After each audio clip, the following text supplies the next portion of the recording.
Jamaah yang dirahmati Allah Subhanahu wa taala. Kemudian nasihat kepada Rasul. Nasihat kepada Rasul itu apa? Ada beberapa hal. Yang pertama,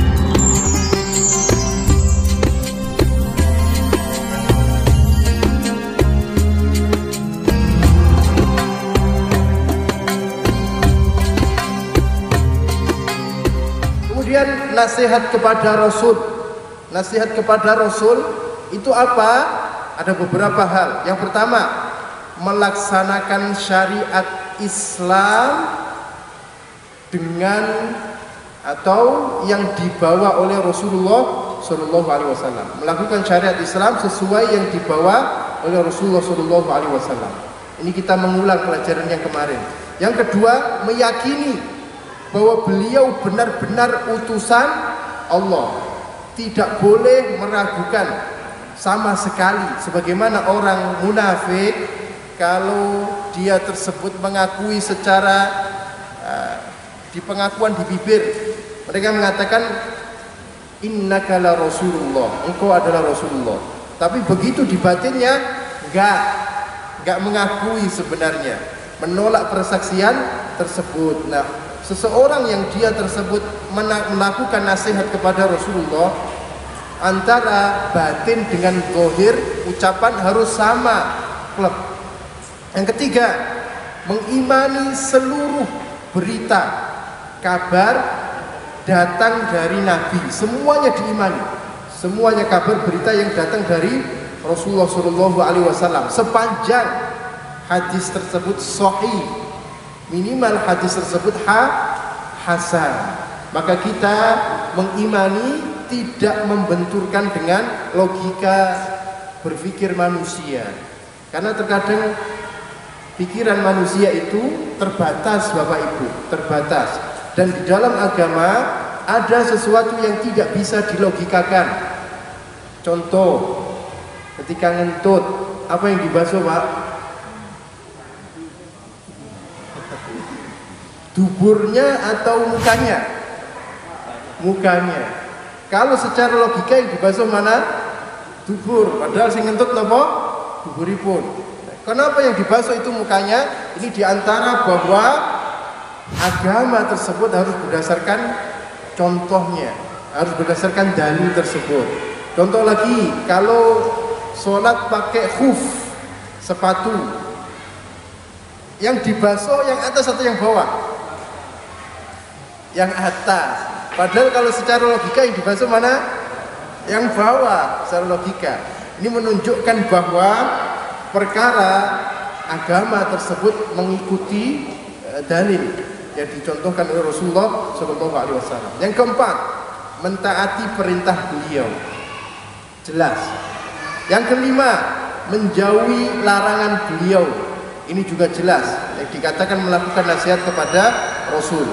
Yang keenam, membela syariat beliau, artinya tidak melecehkan juga syariat beliau. Nggak boleh, Pak, dibuat guyonan, nggak boleh. Guyonan pakai bahan yang lain, karena banyak bahan untuk guyon. Jangan hal-hal yang diajarkan oleh beliau dipakai guyonan. Yang ketujuh, meyakini apa yang disampaikan oleh beliau itu datang dari Allah. Semuanya datang dari Allah Subhanahu wa ta'ala. May yuti'ir rasula faqad ata'a Allah. Siapa yang taat kepada Rasul, maka dia taat kepada Allah. Maka Bapak Ibu, kalau secara hukum ketika jenengan ditanya apa hukumnya anu dan anu, misalkan secara hukum Islam, rukun Islam begitu, jenengan mengatakan Allahu wa rasuluhu a'lam, Allah dan Rasulnya itu lebih tahu, ini benar, itu betul. Tapi kalau hal yang gaib, jenengan mengatakan, misalkan ditanya apakah besok turun hujan, jenengan jawab Allahu wa rasuluhu a'lam, itu keliru. Karena Rasul tahu tidak besok turun hujan? Tidak tahu. Yang tahu siapa? Hanya Allah. Karena itu hal gaib. Yang benar ketika hal mencakup hal gaib, Allahu a'lam. Begitu saja. Allahu a'lam. Tapi kalau menyangkut hukum Islam, hal-hal yang terkait dengan hukum, jenengan mengatakan Allahu wa rasuluhu a'lam, itu benar. Karena pada hakikatnya yang datang dari Rasul itu datang dari Allah. Bapak Ibu yang dirahmati Allah Subhanahu wa taala, yang kedelapan, membela beliau termasuk ketika ada pelecehan kepada Nabi, kita bela Bapak Ibu semaksimal mungkin. Seperti yang terjadi kemarin, Nabi digambar karikatur. Nah, itu kalau jenengan nggak ada perasaan cemburu, berarti dipertanyakan kecintaan kepada Rasulullah SAW. Tidak ada perasaan mangkel di hati, itu dipertanyakan kecintaan kepada Rasul. Justru kalau idolanya artis atau siapapun Pak, tokoh yang dia senangi, itu digambar marah. Tapi kalau Nabi biasa-biasa saja, itu aneh. Maka wujud kecintaan kepada beliau, kita bela beliau semaksimal semampu kita tersebut. Sahabat gak diragukan kecintaannya kepada Nabi. Masya Allah, ketika perang Uhud itu tinggal sedikit mau menang Pak. Padahal Nabi sudah mengatakan kepada pasukan pemanah tersebut yang beliau tempatkan di depan gunung Uhud, di bukit depan gunung Uhud tersebut, menang atau kalah tetap di sini, jangan tinggalkan pos, kecuali jika Nabi memerintahkan untuk turun. Rasulullah sudah memberikan kode seperti itu. Akan tetapi ketika melihat kaum musyrikin itu sudah terdesak mundur, kemudian kaum muslimin mengumpulkan ghanimah, ada salah satu dari yang ada di bukit tersebut mengatakan, itu lihat teman-teman yang sudah menang mengumpulkan ghanimah, bukan tergiur ghanimah, bukan, tapi ingin bantu. Para sahabat gak tergiur ghanimah tersebut, itu bantu. Akhirnya lupa instruksi dari Nabi, beberapa bagian tersebut pasukan pemanah turun, tinggal 10-an kurang lebih Bapak Ibu. Turun Khalid bin Walid ketika itu masih kafir, musyrik tersebut, memutar dari belakang gunung Uhud, diserang dari belakang, pontang-panting, karena pintar strategi. Kaum musyrikin kafir Mekah tersebut yang dia sudah mundur, maju lagi Bapak Ibu. Terhimpitlah Rasulullah SAW dan para sahabat, diserang dari depan dan belakang. Anas bin Nadhr itu sampai membela Nabi, mengatakan saya mencium surga di balik gunung Uhud, mengorbankan nyawanya. Itu ada 70 lebih luka sayatan pedang panah, itu berapa? 70 lebih, bahkan tidak dikenali, saking banyak darahnya begitu Pak, lukanya parah. Itu Anas bin Nadhr tidak dikenali dari mukanya, dia dikenali dari jari-jarinya. Siapa yang mengenali? Saudarinya perempuan, ini jari-jari kakak saya, Anas bin Nadhr. Saking parahnya, ini menunjukkan para sahabat itu saking cintanya kepada Nabi, sampai dirinya saja dikorbankan menjadi tameng Rasulullah SAW. Maka kita minimal tunjukkan cinta kita ketika Rasulullah SAW tersebut mendapatkan penghinaan, mendapatkan rasis dan sebagainya.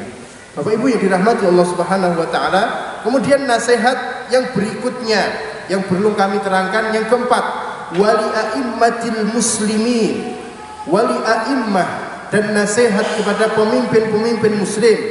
A'immah itu jamak dari imamani a'immah. Ada juga jamak dari imamun tersebut, a'immah, yang maknanya adalah panutan, pemimpin. Jadi pemimpin kita itu ada dua Bapak Ibu. Pemimpin kita itu ada dua. Yang pertama ulama itu pemimpin kita, panutan kita. Yang kedua, pemimpin kita tersebut umar, pemerintah. Di ulama dan pemerintah itu pemimpin kita yang harus kita taati, Ulama ini tugasnya menjelaskan dari segi keilmuan, menjelaskan tentang hukum ini yang benar bagaimana. Ulama, tugasnya ulama menggali ilmu. Umara tugasnya apa? Melaksanakan ilmu tersebut. Maka antara ulama dan umara ini sebenarnya satu kesatuan, tidak bisa dipisahkan. Jikalau umara tersebut jauh dari ulama, pasti gak benar, pasti rusak. Ulama dengan umara saling melengkapi. Kalau umara dengan pengusaha, yang terjadi apa Bapak Ibu? Kong kali kong, proyek dan sebagainya. Nah, kalau ulama tersebut baru dengan umara benar, ya pasti akan diingatkan, pasti akan ditegur, Bapak Ibu, jika ada hal yang tidak benar ketika menjalankannya. Maka ini tidak boleh dipisahkan antara ulama dengan umara tersebut. Bapak Ibu yang dirahmati Allah, sekarang bentuk mencintai kepada para ulama itu seperti apa? Bentuk melakukan nasihat kepada para ulama. Yang pertama, melakukan nasihat kepada para ulama dengan mencintai mereka. Kita harus mencintai, tidak boleh membencinya. Karena membenci para ulama itu tanda kemunafikan. Tanda kemunafikan. Tidaklah orang yang tidak senang kepada orang yang baik, kepada orang yang soleh, kecuali kebalikannya. Gini mboten. Tidaklah dia tersebut senang juga kepada orang yang buruk akhlaknya, kecuali 11-12 seperti dia. Ini betul Pak? Ya. Maka mencintai para ulama, orang-orang yang soleh tersebut, baik itu kiai, syekh, habaib atau semuanya, kita cintai Bapak Ibu semuanya. Ini tanda bahwa seseorang itu melakukan nasihat kepada para ulama tersebut. Yang kedua, melakukan nasihat kepada ulama tersebut. Yang pertama mencintai, yang kedua membantu menjelaskan dakwah mereka atau menyebarkan dakwah mereka.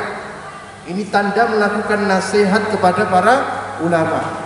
Petuah-petuah mereka tersebut kita sebarkan.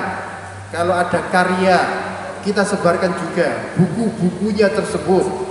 Ini penting, karena ini kita disebut melakukan nasihat kepada para ulama tersebut, memurnikan maksudnya di sini. Yang ketiga, melakukan nasihat kepada para ulama tersebut, menjaga kehormatannya. Gak boleh jelek-jelekan Bapak Ibu.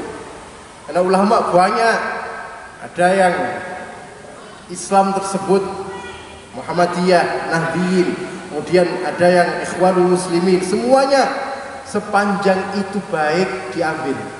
Sepanjang itu baik diambil. Tapi sepanjang yang disampaikan tersebut tidak selaras dengan Al-Quran maupun hadis, ya ditinggalkan. Tidak boleh juga taklid buta tersebut terhadap para ulama tersebut. Tapi kita benar-benar menseleksi. Karena Imam Malik mengatakan semua perkataan itu bisa diterima dan ditolak. Semua perkataan, kecuali penghuni kuburan ini, kata Imam Malik. Beliau menunjuk kepada kuburannya Nabi Shallallahu Alaihi Wasallam. Itu nggak bisa ditolak Bapak Ibu. Kalau Rasulullah itu nggak bisa ditolak kalau mengatakan. Tapi kalau selain Nabi itu bisa diterima, bisa ditolak. Apapun itu, semuanya ulama kalau perkataannya tersebut baik diterima Bapak Ibu. Jangan langsung ditolak mentah-mentah. Termasuk kita jaga kehormatan mereka. Jangan menghibah mereka. Tidak boleh ngerasani para ulama tersebut. Ngerasani orang biasa dengan kiai atau syekh atau siapapun, dosanya sama atau beda? Sama atau beda? Beda. Karena mereka orang-orang baik, orang-orang soleh. Jadi jenengan kalau menghibah kita semuanya pada orang-orang tersebut, beda dosanya. Ini lebih berat di sisi Allah Subhanahu wa Ta'ala. Karena begitu, ketika seseorang ngasani, kemudian perkataannya nggak benar, apalagi kepada para ulama tersebut, ini bahaya. menyebabkan isi dakwahnya itu dicuekin oleh banyak orang, dan ini sangat-sangat berbahaya. Tahapan sekarang, jika ada seseorang yang melakukan atau menisbatkan sesuatu kepada ulama yang dia itu tidak pantas, yang sebenarnya kabar tersebut kabar burung, begitu maksudnya Bapak Ibu. Kabar burung, apa yang harus dilakukan? Yang pertama, Bapak Ibu, meneliti kebenaran kabar itu. Diteliti, apakah itu benar atau salah. Diteliti terlebih dulu. Kalau ternyata kabar tersebut salah, kemudian sudah dikatakan